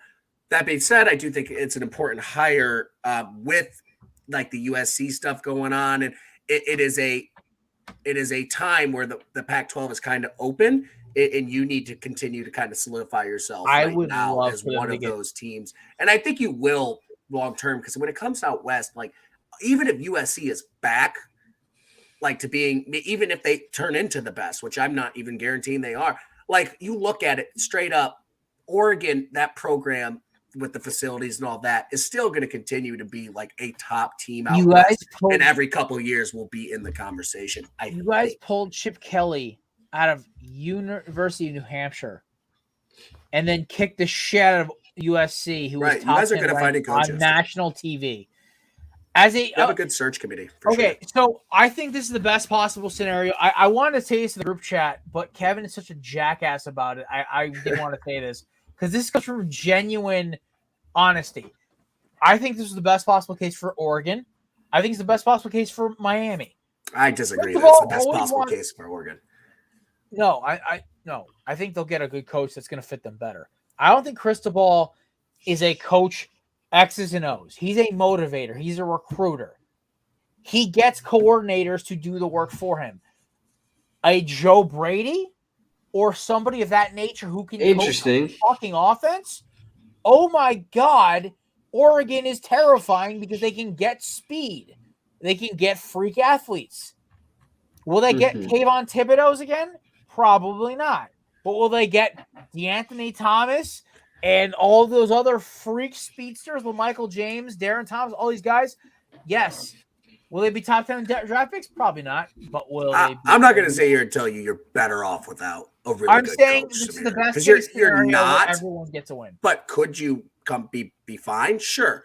But I think with the Lincoln Riley thing happening right now, some uncertainty and a new name coming in, there's a lot of like added pressure to that. For It's sure. a weird time in the Also- Pac-12. Okay. This is a time where you like to stay stable with your guy and your. So like, I'm not going to say you're like, sugarcoat it and say it's, oh, Samir, it's like you're better off for it. You're not, Okay. but you could be. I mean, like in theory, like you. We'll could- see. I think we'll see. We'll I think we might do I an think you'll be internal fine. hire. I think you'll be Yeah. fine. We'll see. Here's the kicker, though. There's only about 3 teams that I actually think are going to compete in the Pac-12 for the next 3 years: Oregon, USC, and Utah. That's it. Show me UCLA Cal. could be sneaky, maybe. Show me what would you say? UCLA could be sneaky, maybe. Yeah, UCLA, but I'm waiting for Chip Kelly to go back to Oregon. The problem is if USC starts to dominate, that equals UCLA. Like they're fighting over the same territory. Yeah. you know? I'm JD. I'm waiting for Chip Kelly to bounce to Oregon. I'm seriously in the That'd be back of my kinda head, I crazy. could see that happening. He knows the area. He knows how to recruit it. Chip Kelly would go back. He wants a shot at that natty. He knew he was so. He was a Michael Dyer rolling over on top of his player away from winning that game Yeah. in 2011. And then he handed off to Mark Helfrich, who hasn't coached college football since his embarrassment of 2014 against Zeke Elliott and those boys. I could even see Chip Kelly going back to Oregon. I really could. I if I got an update tomorrow. I'd love morning, that. I'll be honest. okay. I hate Chip Kelly for the Eagles, but I think as a college coach, he's a good college coach. Bad. I NFL hate coach. Chip Kelly for the Eagles. Yeah, he's a bad NFL coach. Yeah. Plus the narrative of him coming back, I think like you could sell that to recruits. I'd get Oh hyped. my god, yeah. I think you'd But- have to try to ditch the fact that there may be a little low-key racism involved in his tenure, but whatever. You might have to pay LaShawn McCoy, Deshaun Jackson, and Michael Vick off for those I just Philly, that whole Eagles tenure should be swept under the rug if you're Chip Kelly. Yeah. We got to talk a little bit about the championship games, right? So No. Any other thoughts on? I just want to say one more thing about Cristobal, Miami. I haven't been this excited about this since we got De'Aaron King, and I know this isn't even come close. here, No, De'Aaron King was the closest I've been excited to this. I've only been a Miami fan since 2015. Ironically, I watched us go through 3 different head coaches in 5 years. it's your I fault. have watched Al Golden, fuck that guy. Larry Scott, bless up, love that man. He's a great dude. I've watched Mark Richt. I've also watched Manny Diaz. But now I get to watch Mario Cristobal, who I wanted us to hire 5.5, 6 fucking years ago, and this makes me so happy. But we'll see what happens. I think that Miami, now that Brett Venables is gone from Clemson, and Mario Cristobal now comes in with an established quarterback, established young defense with a lot of day one starters who are all freshmen, sophomores, and an already 4 and 5, an already top 10 recruiting class coming in, and a top 20 right now, but could improve by signing day recruiting class coming in this year. It also just a It's- kind of Everything's looking up for the year. a college football just thought on coaching. Cristobal and Lincoln Riley and some of these other guys are kind of showing us that coaches are kind of done with the SEC carousel. You know what I mean? Because Florida is the one who got probably the worst hire out of all those schools, and you could argue has the biggest one of the What's biggest. this guy's name again? Billy what? Dude, his interview was atrocious.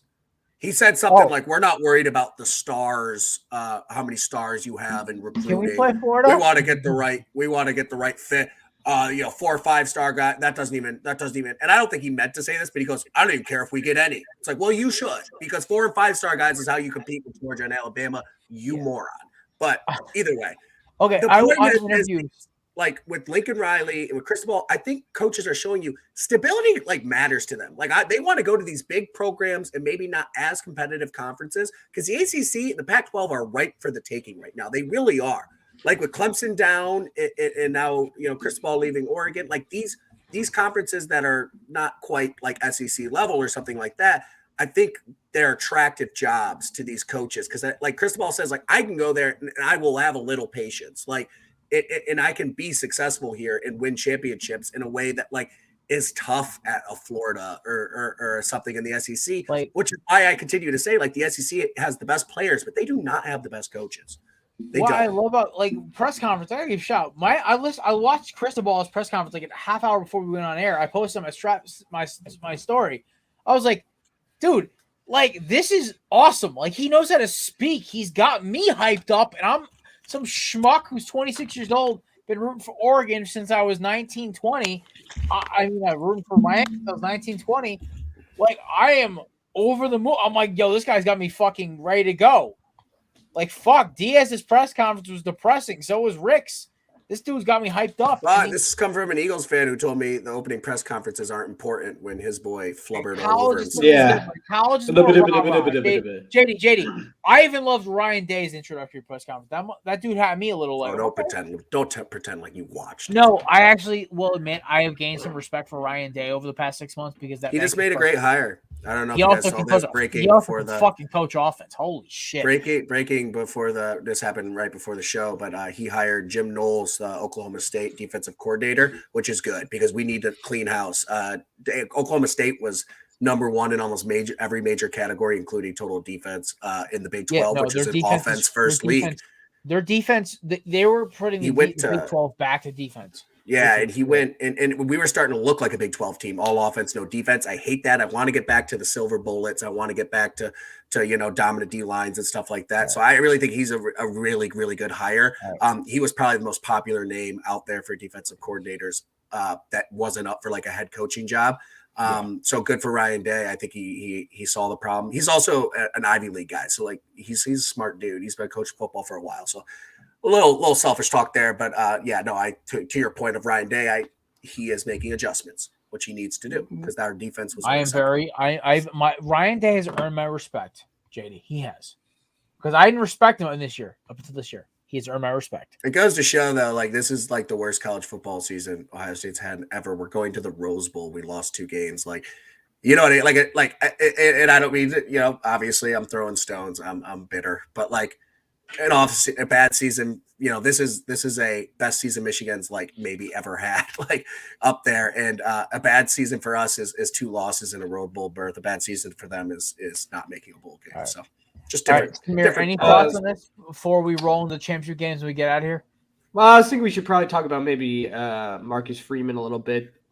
He had I didn't mind his press conference. I care. I know. Listen, I did love Marcus Freeman. I did love when he walked in the locker room. That was awesome. The players like him. He's a player coach. He's a great recruiter. Honestly, I hate that he's at Notre Dame just because he's a great recruiter and we compete with Notre Dame for recruits.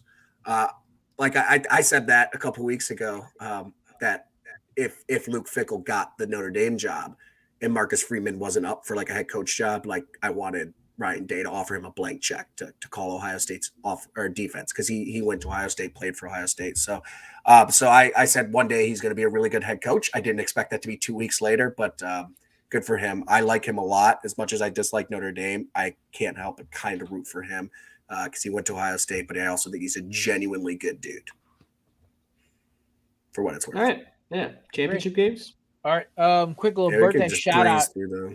Quick little birthday shout out to Terrell Owens, by the way. He turns the big 4. Oh, T.O. I used to watch T.O. on the Celebrity. I was on my IG. I was watching a bunch of like T.O. Eagles highlights. I'm like, Jesus, like my childhood all over again. That's crazy. Let's talk championship games. Let's go rapid fire here. What games do we think we don't really need to talk about? Always take Nick Saban with points. Always. Well, we're not going to ACC. We'll rapid fire quick. ACC. Pitt's the best. Pitt, it's Miami beat the ACC champion. That's all. There you go. You're basically champs. The fake slide is bad for sports. Was awesome. It's bad for sports. It made me so mad. Everyone's like, "That's dope." Kenny Pickett should have gotten blasted. I wanted the next guy, if he went to slide, take off his head. That's bullshit. And that is because we've made football soft. I'm going to go on my old man rant.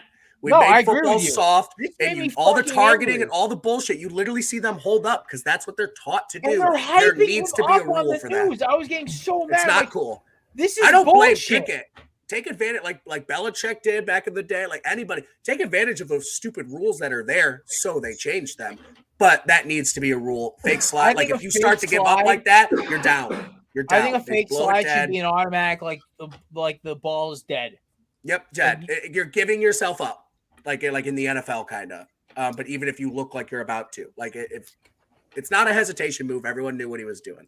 And I don't blame Pickett. It was badass in the moment. But it's for like, hyping him up for it. Like that was I think it's bad for college that's football. bad. So that's my old man I rant for the wanted day. Kenny Pickett's head to get taken off. I want him to get like his helmet rocked. Like that was bad. I like Pickett. I was angry. So I don't really see the problem with it though, because like I understand but it's such a hard move to pull off though.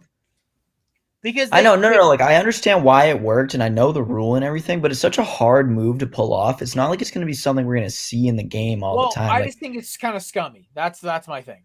Sam Darnold did it. Remember Sam Darnold did it? People went nuts. But nobody cares about Sam Darnold because Sam Darnold's going to be out of the NFL. I just hate that, like, it's taking advantage of a player safety thing. You know, like that's what feels weird about it.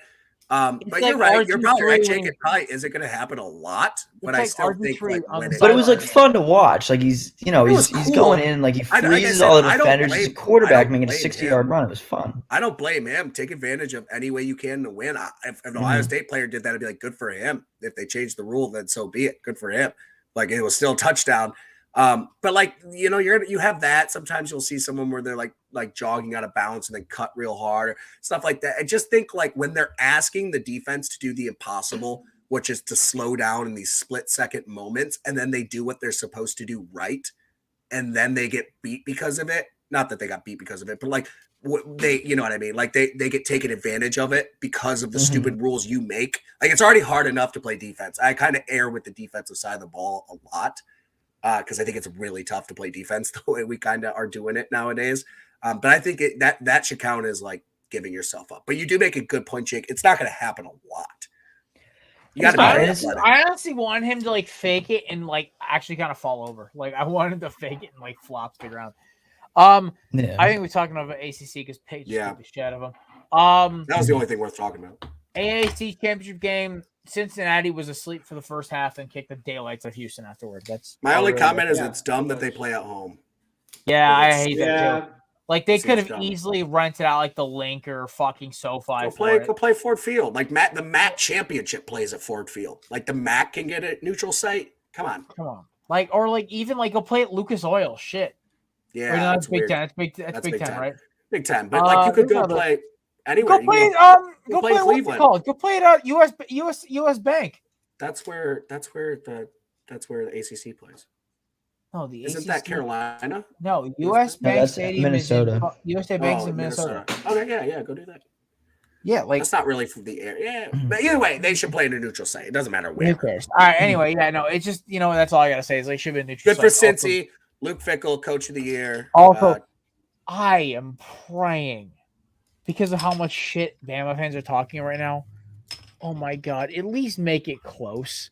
America is on America or Bearcats. Cincinnati has become America's darling and it's hysterical. Yeah, that'd be hilarious. Incredibly, they're just easy to root for. I want Kevin to be sad. I want it to be good. I want him to be sad. Kevin, we might have to take away Kevin's alcohol for a month if they lose. I don't think it'll happen. I don't give a damn. I don't give a damn if lose. Get over it. You've had somebody was talking to me like it's possible, but Cincinnati's gonna have to score a buttload of points. It's not gonna happen.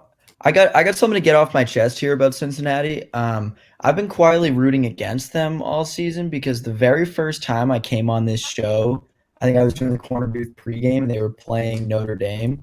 And I was like, Cincinnati's not a football school. Like, they're going to get spanked.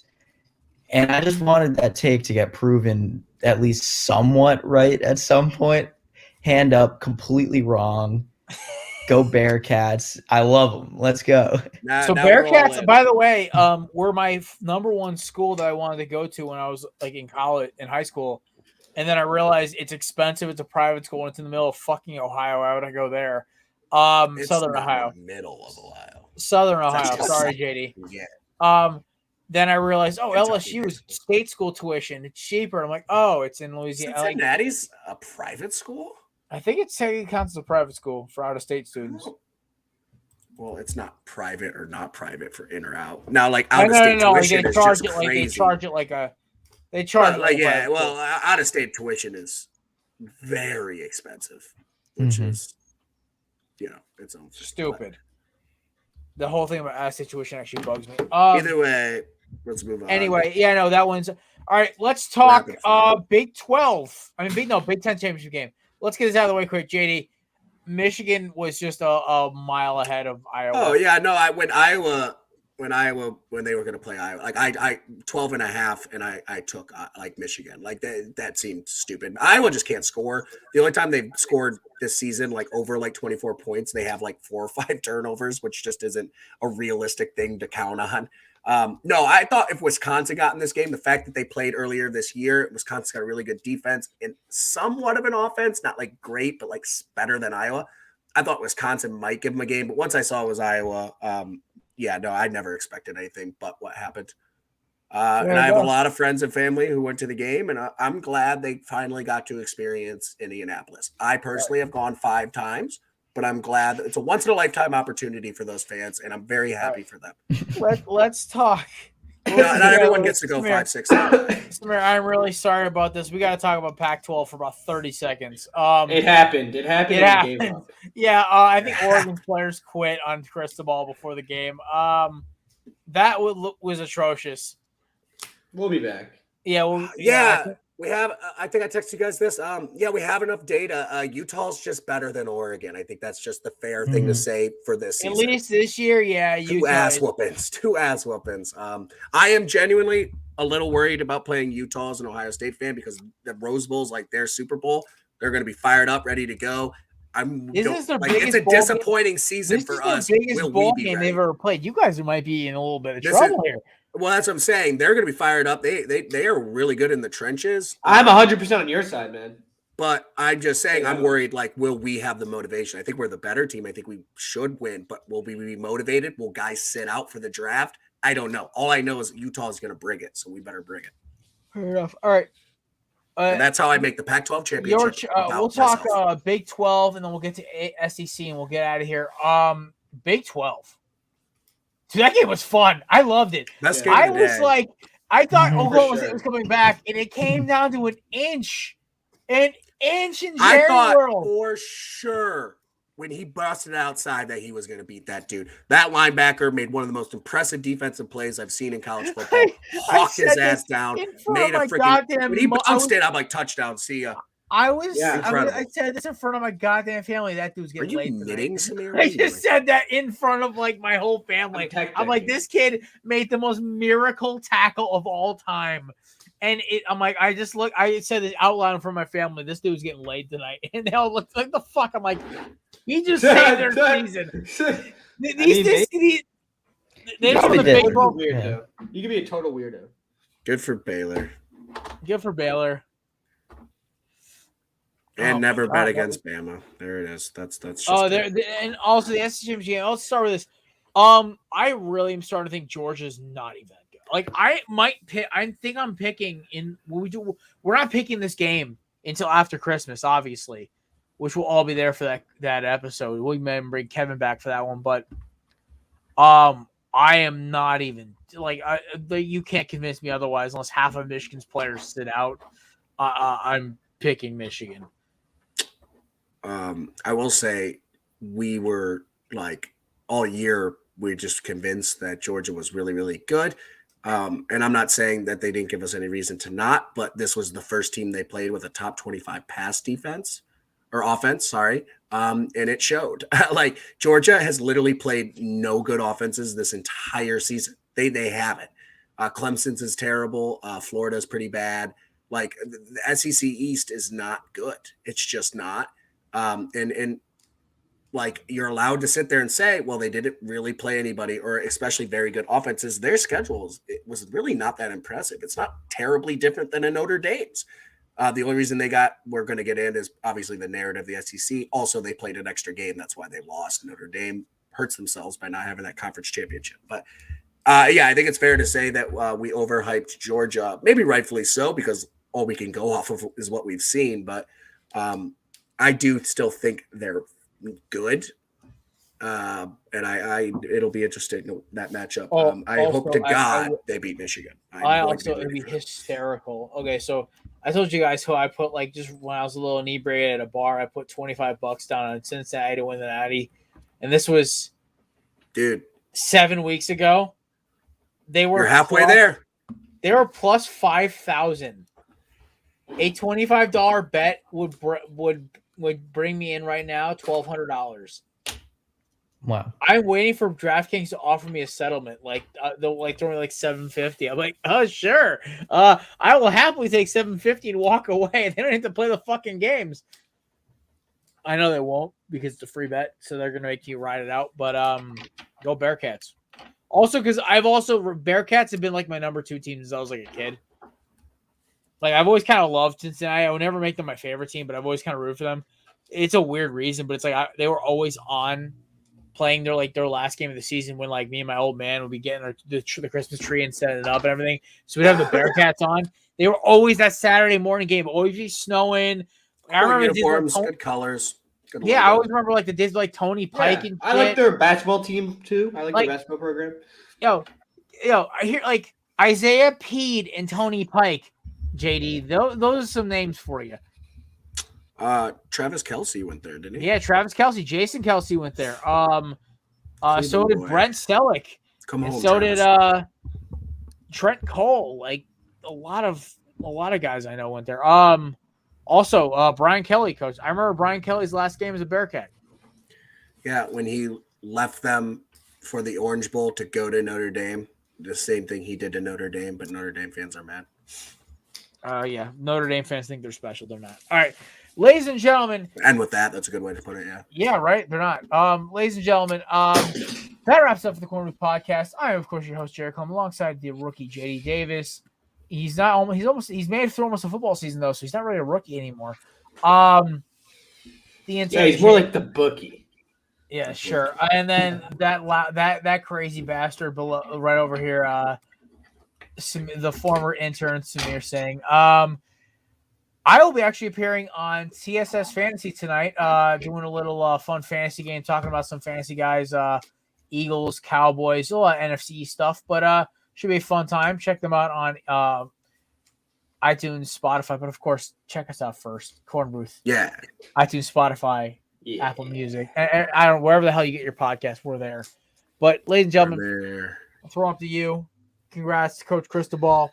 And you'll be back. We'll see you guys Thursday for another edition of the Korner Booth pregame. An Eagles-free and Hurricane-free week, boys. I'm going to be in Nirvana. I don't know what I'm going to do. No stress. Like, I don't know what I'm going to do this week. It's the first time since oh my God. Last January is the last time, like, during football season, the Eagles and the Hurricanes have not both played. This is crazy. All right. Well, that's it, ladies and gentlemen. I'm Jared. This is the Korner Booth. We'll see you guys next week. Peace.